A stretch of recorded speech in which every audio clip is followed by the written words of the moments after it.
Dua orang pelajar di Bukit Tinggi duel maut rebutan pacar.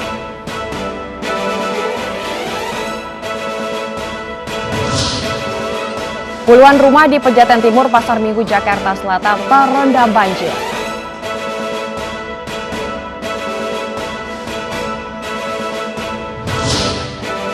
BPOM izinkan kelompok lansia masuk daftar prioritas penerima vaksin corona.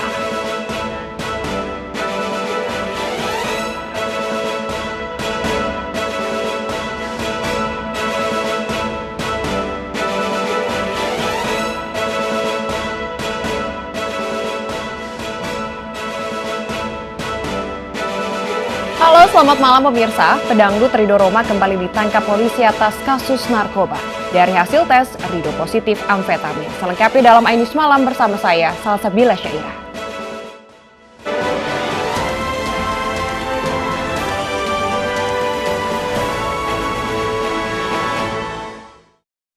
Pemirsa, di informasi pertama, Pedangdut Ridho Rhoma kembali ditangkap polisi atas kasus narkoba. Kini Ridho masih menjalani pemeriksaan intensif. Dilansir dari okezone.com, Ridho Rhoma dikabarkan kembali ditangkap polisi atas kasus narkoba. Anak Raja Dangdut Rhoma Irama ini positif amfetamin dan masih diperiksa lebih lanjut oleh pihak kepolisian.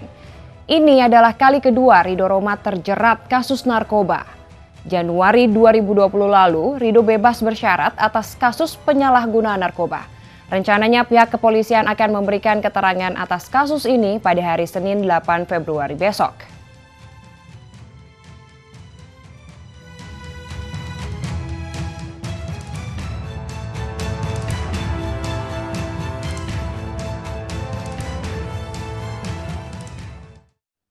Pemirsa, diduga dipicu rebutan pacar, seorang pelajar SLTA di Kota Bukit Tinggi, Sumatera Barat terlibat perkelahian. Satu pelajar tewas dengan luka di kepala.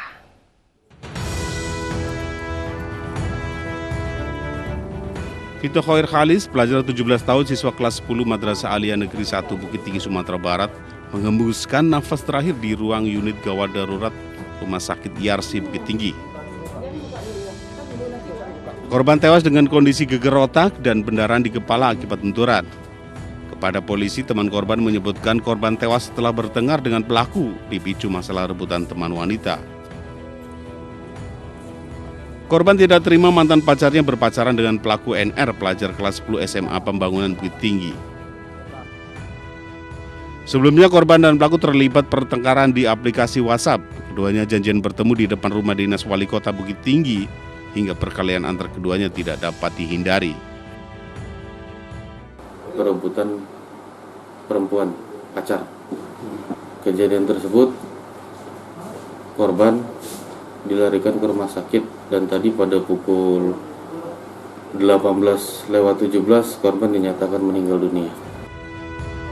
Akibat perbuatannya, pelaku terancam Undang-Undang Perlindungan Anak dan Undang-Undang Sistem Peradilan Pidana Anak.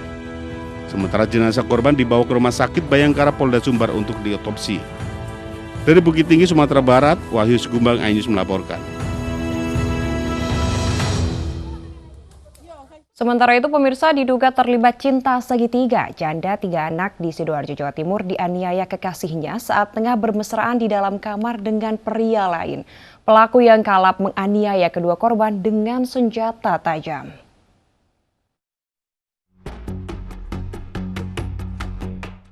Warga desa Wonokupang, Balang Bendo, Sidoarjo, Jawa Timur dikagetkan dengan kasus percobaan pembunuhan di rumah Seniwati. Janda 3 anak itu ditemukan terkapar bersimbah darah bersama seorang pria bernama Misto di dalam kamarnya. Wanita 56 tahun itu menjadi korban penganiayaan dan percobaan pembunuhan oleh seorang pria yang diduga kekasih korban.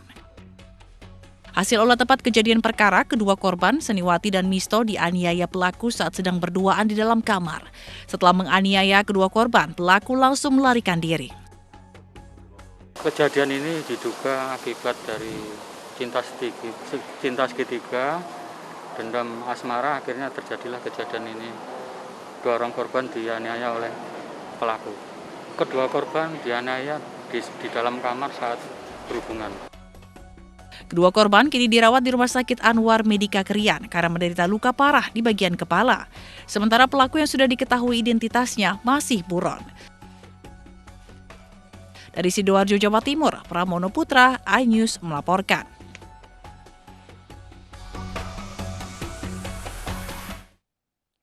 Sementara itu pemirsa, jenazah penari Bali yang tertusuk keris saat menari rongda di Aben hari ini.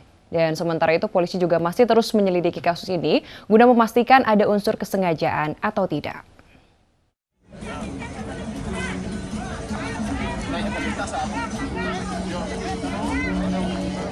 Jenazah Gede Nanda, remaja 16 tahun yang tewas tertusuk keris saat menari rangda di prosesi Napak Pertiwi di Banjarblong Gede, Pemecutan Kaja Denpasar, Bali di Aben siang tadi.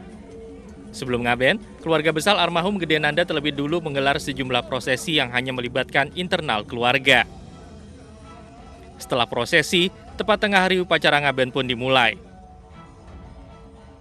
Dengan berjalan kaki, iring-iringan pembawa badai atau peti jenazah bergerak menuju setra desa Adat Tuke.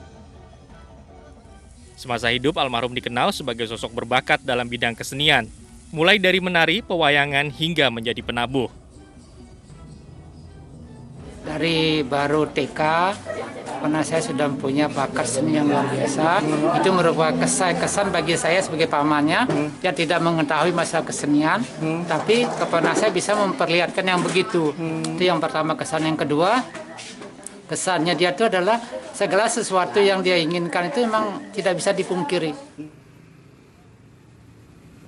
Hingga kini Polresta Denpasar masih menyelidiki kasus tewasnya Gede Nanda. Selain memeriksa sejumlah saksi untuk memastikan ada tidaknya unsur kesengajaan, polisi juga berkonsultasi dengan tokoh adat Bali. Korban nggak ada, tapi kita sebagai penyidik kan akan mendalami itu. Apakah memang ada unsur kesengajaan? Nah, kita kan tinggal di Bali, pasti ada budaya, ada istiadat. Nanti kita akan lakukan pendalaman lebih dalam, ya. Oke? Sudah ada laporan polisi? Laporan keluarga tidak melapor, tapi tugas kita polisi untuk melakukan tindak lanjut. Tapi bagaimana tindak lanjut? Karena ini kan ada terkait dengan budaya dan adat.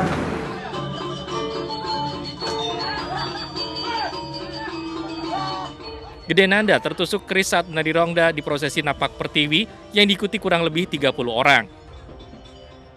Korban sempat dilarikan ke Rumah Sakit Wangaya, namun nyawanya tak tertolong. Dari Badung, Bali, Agus Alit, iNews melaporkan.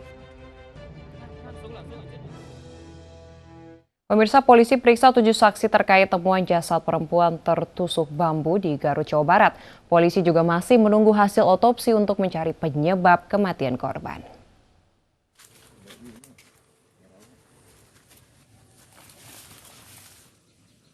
Polisi memeriksa 7 saksi terkait pembunuhan perempuan yang tertusuk bambu di Garut, Jawa Barat. 7 saksi yang diperiksa dari pihak keluarga hingga warga yang menemukan jasad korban. Namun hingga kini polisi belum memastikan penyebab kematian dari korban karena belum ada bukti lengkap dan masih menunggu hasil otopsi dari Rumah Sakit Sartika, ASI Bandung.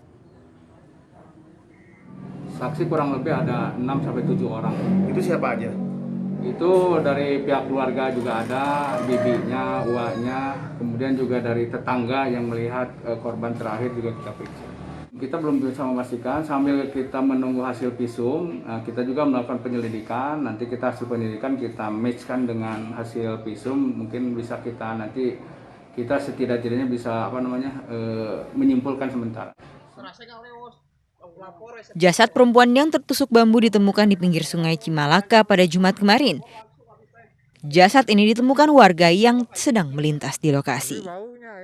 Dari Garut, Jawa Barat, Isolihin, iNews melaporkan. Pemirsa, 3 terduga penculikan anak di Asahan, Sumatera Utara ditangkap orang tua korban dengan bantuan warga. Para pelaku datang ke rumah korban dengan dalih menagih hutang.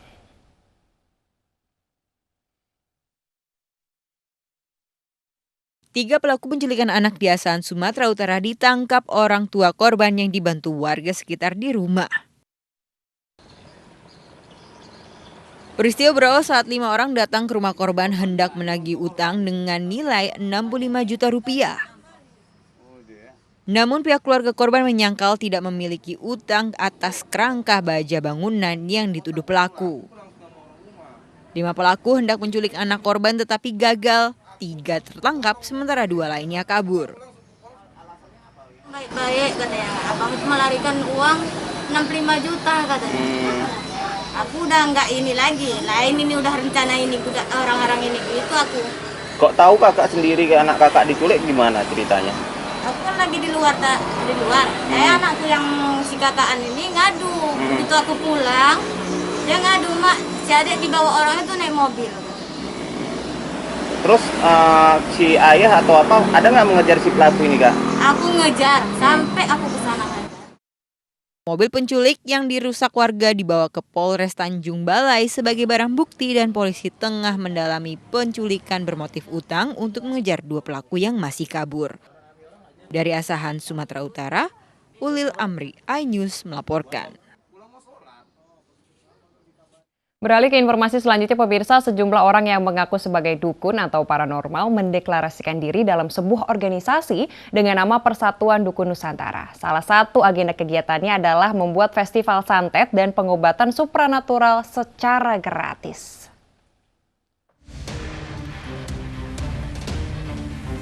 Sejumlah orang yang mengaku sebagai dukun atau paranormal mendeklarasikan Persatuan Dukun Nusantara yang digelar di Desa Sumber Arum, Kecamatan Songgon, Banyuwangi, Jawa Timur. Alasan pembentukan organisasi ini untuk mengubah gaya hidup yang selama ini lekat dengan pengasingan diri menjadi lebih komunal dan modern. Hal tersebut didorong oleh kondisi praktik perdukunan yang mulai rusak akibat praktik dukun-dukun palsu atau abal-abal yang kerap menipu banyak orang. Pembentukan organisasi dukun ini nantinya akan mendata identitas dan keahlian. Dan semoga Perdun ini bisa manfaat kepada masyarakat Indonesia pada umumnya. Jadi Perdun ini didirikan untuk memberikan edukasi kepada masyarakat bahwa spesifikasi terkait dengan kemampuan para pelaku spiritual ini nanti dalam Perdun ini nanti dipublikasikan kepada masyarakat. Kemudian masyarakat ini harapan kami tidak tertipu lagi dengan pelaku-pelaku spiritual yang sebenarnya tidak punya kemampuan untuk melakukan aktivitas supranatural dan seterusnya. Perdunu berencana untuk mengadakan festival santet yang akan digelar pada bulan Suro atau bulan Agustus mendatang. Persatuan Dukun ini pun mendapat tanggapan dari Majelis Ulama Indonesia. Menurut MUI, fatwa soal larangan perdukunan dan peramalan telah dikeluarkan. Perdukunan dilarang karena menimbulkan banyak kerugian, diantaranya merusak keimanan. MUI meminta agar pemerintah daerah setempat melakukan identifikasi dan klarifikasi terkait adanya Persatuan Dukun Nusantara. Apabila terbukti melanggar prinsip keagamaan, MUI meminta kegiatan tersebut dihentikan. Dari Banyuwangi, Jawa Timur, Eris Utomo, iNews melaporkan. Dan sementara itu, pemirsa, Majelis Ulama Indonesia menegaskan Islam mengharamkan praktik perdukunan dan peramalan karena bisa merusak keimanan. Namun Ketua Umum Perdunu menyebut pihaknya hanya akan mewadahi dukun yang sesuai dengan norma agama dan syariat Islam. Dan berikut kami tampilkan kembali cuplikan dialog iNews sore tadi. Oleh karena itu, dalam konteks Islam, maka Islam tegas, jelas mengharamkan perdukunan dan peramalan. Diharamkan, baik, kami dapat poinnya. Baik, Pak Amir Syah, kami dapat poinnya kalau memang kegiatan dari Perdunu ini bukan pengobatan tradisional dan bersifat perdukunan, itu artinya diharamkan oleh MUI. Apakah masih akan tetap dilanjutkan, Pak Fatah? Jadi begini, saya kira terkait dengan Perdunu ini ada yang mungkin salah tafsir. Nanti begini, di dalam aktivitas perdukunan itu kan ada mulai dari hal item yang terkecil seperti dukun bayi, ada dukun pijat, ada dukun jampi yang meramu jamu-jamu itu dan seterusnya. Yang itu yang berkaitan dengan pengobatan tradisional. Dan ini kami ingin sebenarnya dalam Perdunu ini mewadahi para pelaku-pelaku perdukunan yang tidak melanggar norma-norma agama, tidak melanggar syariat, itu akan kami sertifikasi. Jadi kemudian para pelaku-pelaku yang aktif kemudian bisa tergabung dalam organisasi kami akan membina kemudian ini biar memberikan manfaat yang seluas-luasnya kepada masyarakat. Kalau festival santetnya akan melakukan apa saja nanti Pak Fatah?